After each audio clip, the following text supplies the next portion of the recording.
अस्सलाम वालेकुम जी। एक नए व्लॉग के साथ आपकी खिदमत में हाज़िर हूँ। आपसे ये गुजारिश है कि मेरे इस चैनल को सब्सक्राइब करें ताकि अमेरिका के हवाले से और दीगर जो ताज़ा तरीन जो मालूमात हैं वो आप तक शेयर आसानी के साथ हो सकें। आज के मेरे व्लॉग का जो उन्वान है वो हालिया अमरीकी सदारती इंतखाबात हैं। 5 नवंबर को अमेरिका के सदारती इंतखाबात होने जा रहे हैं और अब थोड़ा ही वक्त है, तो 3-4 दिन तक जो है वो इंतखाबी एक प्रोसेस है शुरू हो जाएगा। और जैसे जैसे अब 5 नवंबर का दिन करीब आता जा रहा है तो इस सिलसिले में दुनिया भर की नज़रें अमेरिका के इंतखाबात पर मुर्तकिज़ हैं और यहाँ पर भी इंतखाबी मुहिम में बहुत ज़्यादा तेज़ी जो है वो आती चली जा रही है। इस वक्त रिपब्लिकन पार्टी के उम्मीदवार डोनाल्ड ट्रंप और डेमोक्रेटिक के जो उम्मीदवार कमला हैरिस हैं वो इस वक्त आपस में मदे मुकाबिल हैं और इस वक्त दोनों उम्मीदवारों के दरमियान इंतहाई सख्त मुकाबला है। यहाँ पर अभी तक जो एक तज्ज़िया किया गया है या पोल या इस हवाले से कुछ सर्वे किए गए हैं तो उसमें इस वक्त जो कमला हैरिस हैं जो कि डेमोक्रेटिक उम्मीदवार हैं उन्हें सिर्फ 2% ज़ायद बरतरी हासिल है अमरीकी सदारती इंतखाबात में अपने मुखालिफ जो उम्मीदवार डोनाल्ड ट्रंप पर। और इस सिलसिले में इस वक्त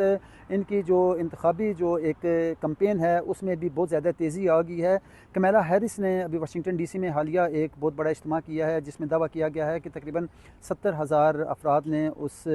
जलसे में जो है वो शिरकत की है। इस वक्त दोनों उम्मीदवार इंतखाबी जलसों में एक दूसरे पर ताबड़तोड़ हमले कर रहे हैं और इस हवाले से जो कमला हैरिस है उन्होंने डोनाल्ड ट्रंप पर ये इल्ज़ाम लगाया है कि वो अमेरिकी कौम को तकसीम करना चाहते हैं, जबकि डोनाल्ड ट्रंप का जो एक मौक़िफ़ है और इस वाले से जो इंतखाबी जलसों में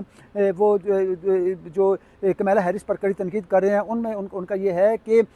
मौजूदा जो अमेरिकी सदर जो बाइडन है इनकी जो जंग की हमायत की पॉलिसियों ने अमेरिका को में माशी बुरान पैदा किया है और इसी वजह से वो अब इस वाले से वो अमन के दाई हैं। और साथ ही डोनाल्ड ट्रंप अपने अक्सर जो जलसे हैं उसमें ये भी मौक़िफ़ इख्तियार करते हैं कि वो बरसर इक़्तिदार आकर जो गैर कानूनी तारकीन वतन है जो कि गैर कानूनी तौर पर बॉर्डर क्रॉस करते हैं यहाँ अमेरिका में आते हैं और यहाँ पर जराइम समेत जो है वो दीगर मामलात में मुलविस होते हैं, तो इस हवाले से उन्होंने इंदिया दिया है कि वो गैर कानूनी तारकीन वतन के ख़िलाफ़ सख्त तरीन इक़दाम भी करेंगे। इस वक्त अब 5 नवंबर करीब तरीन है तो इस वक्त दोनों उम्मीदवारों ने अपनी तमाम तर जो तवज्जो है वो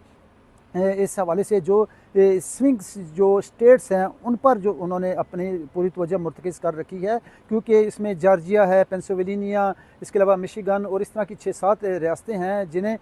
स्विंग स्टेट्स कहा जाता है। और वो जो अमेरिका के सदारती इंतखाबात में वहाँ के जो वोट कास्ट होते हैं वो ही फैसला कुन वोट होते हैं, क्योंकि स्विंग स्टेट्स इन 6-7 रियासतों को इस वजह से कहा जाता है क्योंकि वहाँ पर ये नहीं कहा जा सकता कि इसमें इतनी रियासतें हैं, इनके जो वोटर हैं वो कमला हैरिस को वोट देंगे या डोनाल्ड ट्रंप को देंगे, बल्कि यहाँ के इन स्टेट्स के हवाले से कहा जाता है स्विंग स्टेट्स को कि यहाँ के जो वोटर्स हैं उनका मिजाज जो है वो यकसा नहीं है, वो किसी भी वक्त तब्दील हो सकता है। जहाँ तक बात की जाए मुस्लिम वोटर्स की तो इस वक्त अमेरिका में तकरीबन 1 करोड़ मुस्लिम कम्युनिटी मौजूद है और इन 1 करोड़ मुसलमानों में से 40 लाख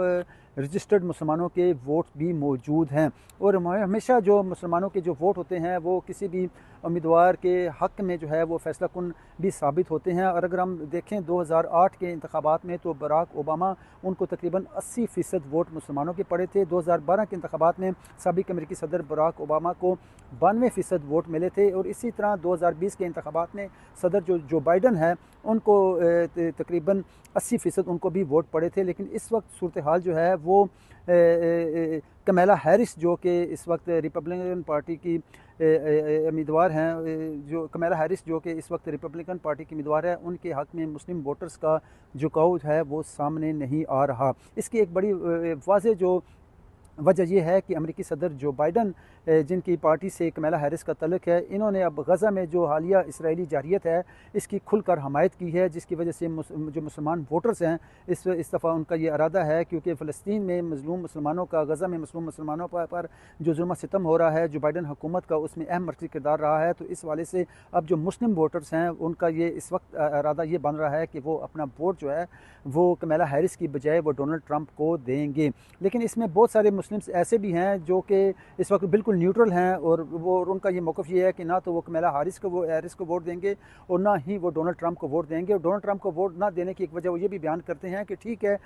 अमेरिकी में जो बाइडन इंतज़ामिया ने तो गज़ा पर हालिया इसराइली जहरीत की हमायत की है, लेकिन डोनाल्ड ट्रंप ने भी अपने दौर में तेल अबीब को जो है वो इसराइल का दारुल-हुकूमत भी तस्लीम किया था। बहरहाल इस वक्त सूरत हाल ये है कि सख्त मुकाबला है, और हम ये कह सकते हैं कि नेक टू नेक 50-50% जो मुकाबला है। अब देखना ये है कि जो 5 नवंबर को जो इंतखाबात होंगे उसमें कोई भी इसमें रिज़ल्ट जो है, कोई भी नतीजा सामने आ सकता है। हतमी तौर पर ये नहीं कहा जा सकता कि इस वक्त कमला हैरिस जो हैं वो बरतरी हासिल करेंगी या अमेरिका की आइंदा जो सदारती जो है वो सदारत के ओहदे के ऊपर फाइज़ होंगी या डोनाल्ड ट्रंप फाइज़ होंगे।